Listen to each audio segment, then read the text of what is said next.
उन लार टपकाने से नहीं होगा। बीजेपी को कुछ नहीं मिलने वाला। आगामी मुख्यमंत्री की बात सब लोगों को पता हो चुका है, ये बताने की जरूरत नहीं। इसलिए हमने कहा समझने वाले समझ गए हैं, समझने वाले समझ गए हैं, जो ना समझ रहे हैं वो अनाड़ी हैं। भाई 2020 में नेतृत्वकर्ता विधानसभा चुनाव में बिहार में तेजस्वी यादव जी ही थे। यहाँ तो दिल दिया हुआ है तो अब दिल की बात कर रहे हैं। यहाँ दिल वाली राजनीति नहीं, दिल वाली राजनीति होती है। बिहार की राजनीति तेजी से बदल रही है। उपेंद्र कुशवाहा ने जदयू का साथ छोड़ा तो जदयू के राष्ट्रीय अध्यक्ष ने तेजस्वी यादव पर निशाना साधा। नीतीश कुमार के बयान के विपरीत जाकर उन्होंने कहा कि कौन होगा 2025 बिहार विधानसभा चुनाव में महागठबंधन का चेहरा, यह तय नहीं है। कौन होगा अगला मुख्यमंत्री, यह तय नहीं है। हमारे साथ हैं अभी आरजेडी के प्रवक्ता मृत्युंजय तिवारी। कौन होगा महागठबंधन का चेहरा? भाई महागठबंधन सरकार का नेतृत्व करता आदरणीय मुख्यमंत्री श्री नीतीश कुमार जी हैं और आदरणीय नीतीश कुमार जी ने ही पब्लिक डोमेन में आप लोगों के सामने जो बातें कही है, इस बात से कौन इनकार कर सकता है। समझने वाले समझ गए हैं, जो ना समझ रहे हैं वो अनाड़ी हैं। तो आदरणीय राष्ट्रीय अध्यक्ष यानी अनाड़ी हैं? नहीं, जेडीयू के राष्ट्रीय अध्यक्ष आदरणीय ललन बाबू ने भी कल ही क्लियर किया कि कहीं कोई विरोधाभास है ही नहीं माननीय मुख्यमंत्री जी के और आदरणीय ललन बाबू के बयानों को जिस तरह से दिखाया जा रहा है बदलकर। जब उन्होंने खुद ही क्लियर कर दिया तो फिर इस बात को लेकर के जो हमारे विरोधी बेचैन है बीजेपी को खुली चुनौती है। बीजेपी बताए उनका मुख्यमंत्री का चेहरा कौन। यहाँ सब चीज़ क्लियर है, कुछ पर्दे के भीतर नहीं है। यहाँ क्लियर है तो आप बता रहे हैं कि तेजस्वी यादव मुख्यमंत्री का चेहरा है। भाई 2020 में नेतृत्वकर्ता विधानसभा चुनाव में बिहार में तेजस्वी यादव जी ही थे। ये पहले से परिणाम भी गजब है। 2020 में महागठबंधन का नेतृत्व कौन कर रहे थे? तो क्या यही डील हुई थी नीतीश कुमार की? क्या कोई डील? यहाँ तो दिल दिया हुआ है तो अब दिल की बात कर रहे हैं। यहाँ दिल वाली राजनीति नहीं, दिल वाली राजनीति होती है। पहले से तय था। पहले से हमने कहा 2020 के चुनाव में महागठबंधन का नेतृत्व तेजस्वी यादव जी कर रहे थे। बिहार की 12 करोड़ जनता ने आशीर्वाद झोली भर कर दिया। संख्या बल का खेल है, संख्या 2-4 कम हो गए, नहीं बन पाए, लेकिन आदरणीय नीतीश कुमार जी सरकार का नेतृत्व कर रहे हैं। तेजस्वी यादव जी उसमें डिप्टी सीएम हैं। बीजेपी को सत्ता से बेदखल किया गया। जो खेला बीजेपी हर राज्य में कर रही थी, बिहार में खेला करके बीजेपी को दिखा दिया गया रास्ता बाहर का। यानी आप ये हमारे लिए आप कहना चाह रहे हैं कि आरजेडी के पास संख्या ज़्यादा है, इसीलिए ये चेहरा बनने जा रहे हैं तेजस्वी यादव? भाई संख्या हमारे पास ज़्यादा है, इसको कौन कहेगा कम है? ये बताइए। संख्या तो है तो हमारी क्या इसलिए आप डोमिनेट कर रहे हैं नीतीश कुमार के ऊपर? डोमिनेट कहाँ कर रहे हैं?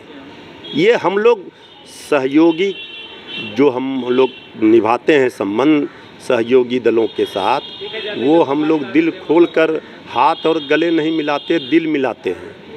यहाँ बीजेपी वालों के तरह नहीं है कि सहयोगी का ही घर तोड़ेंगे, सहयोगी का ही विधायक को तोड़ेंगे। ये सब चरित्र हम लोगों का नहीं है, वो बीजेपी का है। तो आदरणीय नीतीश कुमार जी के साथ मजबूती से उनके नेतृत्व में ये सरकार महागठबंधन की है।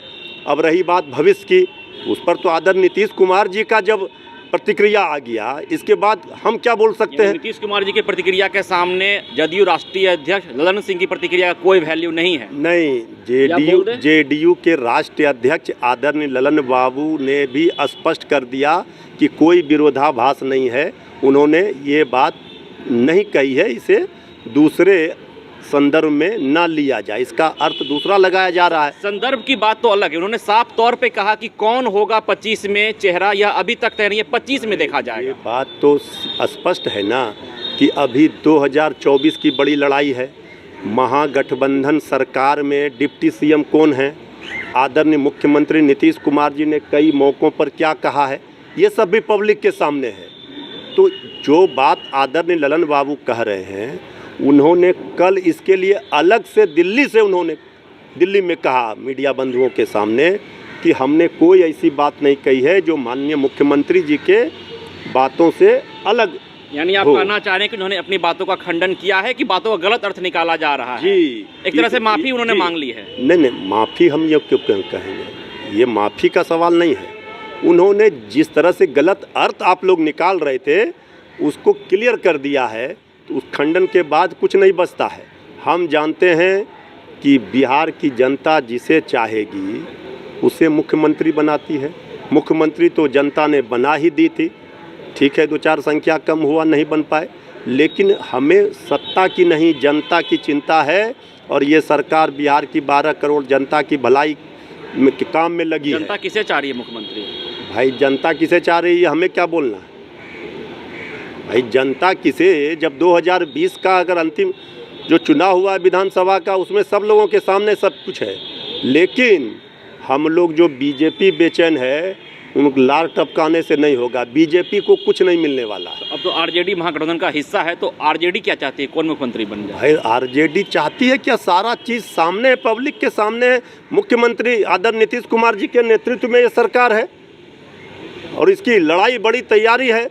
बिहार तो झांकी था, अभी तो असली फिल्म 24 का बाकी कुमार है। के सामने उनके नेतृत्व में सरकार है, लेकिन आगामी मुख्यमंत्री कौन, आरजेडी किसे चाहती है? आगामी मुख्यमंत्री की बात सब लोगों को पता हो चुका है, ये बताने की ज़रूरत नहीं, इसलिए हमने कहा समझने वाले समझ गए हैं। इसलिए ये सारी चीज़ों को बोलने से कुछ नहीं होगा, बीजेपी को बताना होगा कि उनका मुख्यमंत्री का चेहरा कौन, ये हिम्मत है तो बताएं।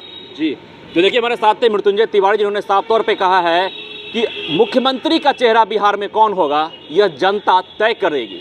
जनता यह जानती भी है, पिछले विधानसभा चुनाव में जो चूक हुई थी उस चूक को इस बार फिर से सही कर लिया जाएगा।